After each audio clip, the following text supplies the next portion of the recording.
Muy bien amigos, pues aquí tenemos la selección de Brasil, campeona del mundo en el Mundial de México 1970, dirigidos por su director técnico Mario Lobo Zagallo, una selección histórica, obviamente de Pelé, que utilizaba el sistema base, el 1-4-4-2, pero también tenía otros sistemas como el 1-3-3-4, así como el 1-4-3-3.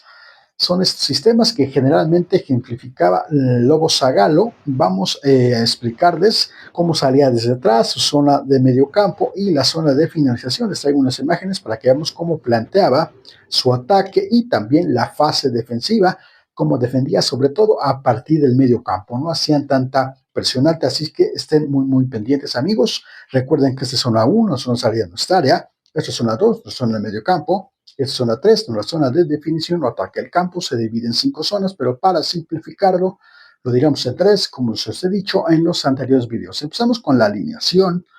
Generalmente utilizaba Lobo Zagallo en la portería, Félix. Enseguida, una línea defensiva de 4 elementos. Por izquierda, Everaldo. Central, Piazza. Brito y Carlos Alberto. Enseguida, una línea de 4 mediocampistas. Por izquierda, Riveliño, Gerson, Clodoaldo y Yariciño. Y 2 delanteros en punta, lo que era Tostao, el gran Pelé. Es grande el 11 con el que salió campeón del mundo el equipo de Brasil en México 70, amigos. Así que empezamos un equipo brasileño que obviamente la gran figura Pelé, estaremos viendo unas imágenes que traigo, sus movimientos y todo lo que él creaba a partir de la zona de finalización. Así que empezamos amigos, ¿cómo salía el equipo de Brasil?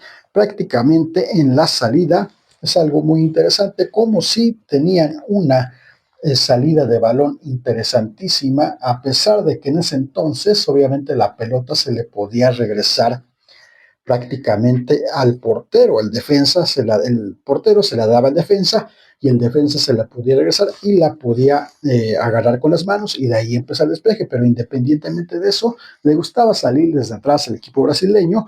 Prácticamente Félix daba el pase corto ya sea hacia Piazza, Brito, en fin, salían en una salida bastante interesante y empezaba la amplitud 1, 3, 3, 4, la línea de 4 prácticamente en esta colocación, bastante interesante. Vamos a la imagen para que quede ejemplificado cómo está la salida. Desde atrás prácticamente el portero Félix empieza la salida de balón. Ahí tenemos en la imagen tanto a Piazza, Brito y Carlos Alberto. Era interesantísimo cómo el equipo brasileño empezaba a tener la salida desde atrás. También saltaba líneas, pero lo importante de esa época era de que el equipo brasileño pues tenía un control de balón, una técnica individual pues depurada, por lo que originaba salir desde atrás.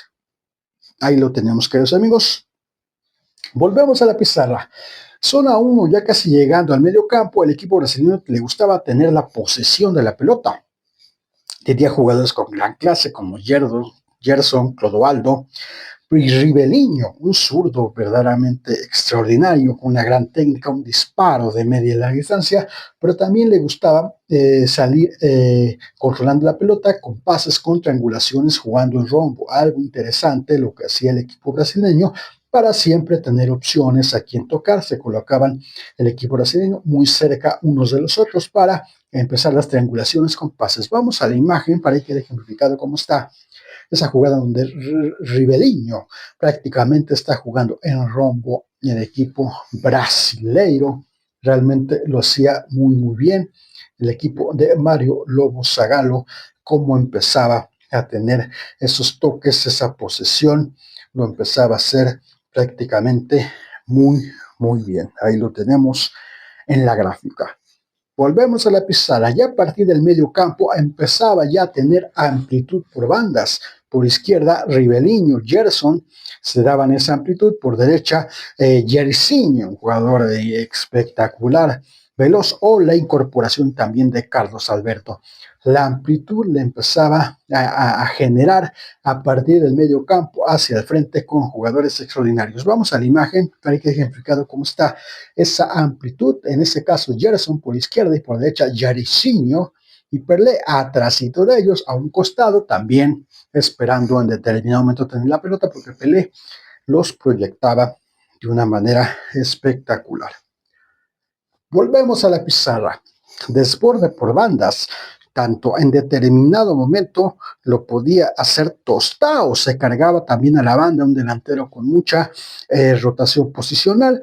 Tostao le podría dar esa amplitud y Carlos Alberto, un lateral que se incorporaba prácticamente un carrilero, llegaba por sorpresa. Los desbordes por las bandas eran fundamentales. Vamos a la imagen para que quede claro cómo está en ese ataque el equipo de Brasil. Tostao iba a proyectar un centro prácticamente para los delanteros. De repente llegaba también Pelé por sorpresa. En fin, ahí está ejemplificado cómo estaba jugando el equipo brasileño en determinado momento con la amplitud y los desbordes por bandas. Volvemos a la pizarra. Pelé, obviamente el jugador fundamental, pero el equipo brasileño basaba mucho su ataque con triangulaciones, paredes cortas, es algo que los rivales no identificaban tanto.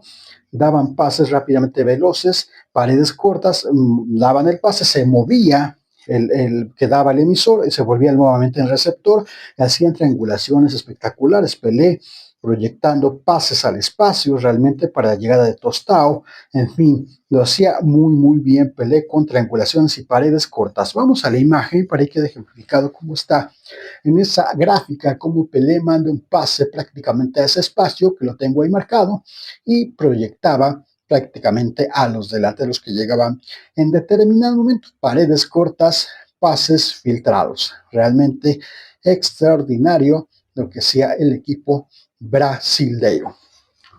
Volvemos a la pizarra. Pelé, el jugador clave, como les decía, también llegaba a definir algunas jugadas, pero era prácticamente aquí el mariscal, mandaba pases a las bandas, hacia los espacios, hacia el frente, definía él, conducía la pelota, era un jugador prácticamente adelantado a la época en una jugada en la que él prácticamente mandaba pases, lo que los defensas y el rival no veían, mandaba pases a los espacios en determinado momento. Vamos a la imagen para que quede explicado cómo está Pelé proyectando ese pase. No se veía ni a quién le mandaba el pase, pero llegaba desde atrás. Ahí está la gráfica con ese pase adelantadísimo la boca al espacio.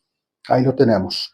Volvemos a la pizarra. Mandaba el pase, pero para la llegada, por ejemplo, de Carlos Alberto o de algún otro compañero, era realmente un adelantado a su época. Tenía mucha visión, percepción, técnica, en fin, era el pase para Carlos Alberto y la definición. Vamos a la imagen para que quede explicado cómo está. Y ahora sí, la definición de Carlos Alberto, llegando desde atrás con un disparo cruzado en aquella final contra Italia en el Mundial de México 70. Extraordinario. Volvemos a la pizarra. Pelé, como les decía, el jugador clave también definía, le gustaba muy bien el juego aéreo.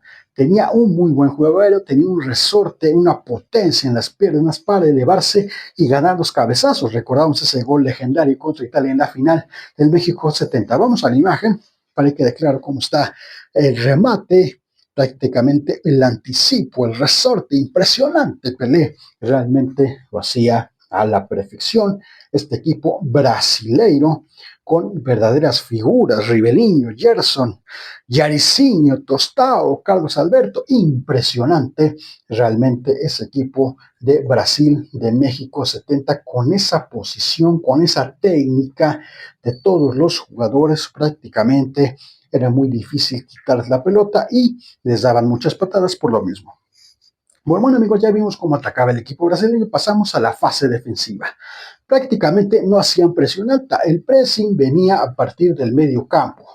El equipo brasileño, cuando el equipo rival ya llegaba en la zona de medio campo, entonces ahí venía un tanto la presión o las basculaciones, los recorridos que hacía el equipo brasileño. Vamos a la imagen para que quede ejemplificado cómo está el pressing a partir de medio campo, generalmente en el 4-4-2. Era lo que el equipo brasileño ejercía en determinado momento para solventar el ataque de los equipos rivales y obviamente cuando recuperaban la pelota, pues obviamente que tenían muchísimas opciones el equipo brasileño de ataque porque con esas grandes figuras que tenía el equipo brasileiro, pues sin duda era muy difícil que los equipos se fueran tan alegres hacia el frente, ¿no? Volvemos a la pizarra, bloque bajo 1-4-3-3, es lo que le gustaba mucho a Lobo Zagallo, prácticamente en el bloque bajo, en fase defensiva, el equipo brasileño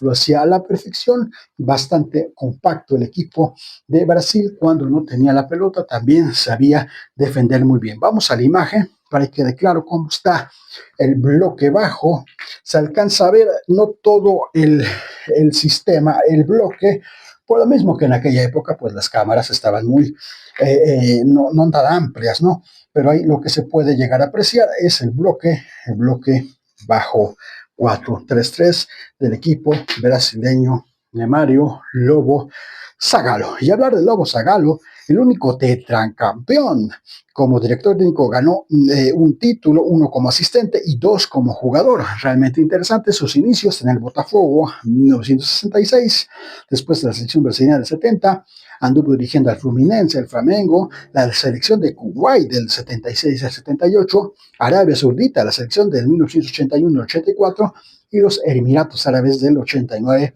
al 90 títulos, obviamente, México 70, campeón, Estados Unidos 94 como asistente técnico, una Copa Confederaciones en 1997, una Copa de Panamericanos en el 1975 y subcampeón del mundo que quedó contra Francia en 1998. Así que amigos, espero que les haya gustado. Recuerden que seguiremos subiendo sistemas de selecciones mundialistas en diferentes opiniones, así que déjenme sus comentarios, qué selecciones quieren ver, qué sistemas, qué equipos, en fin.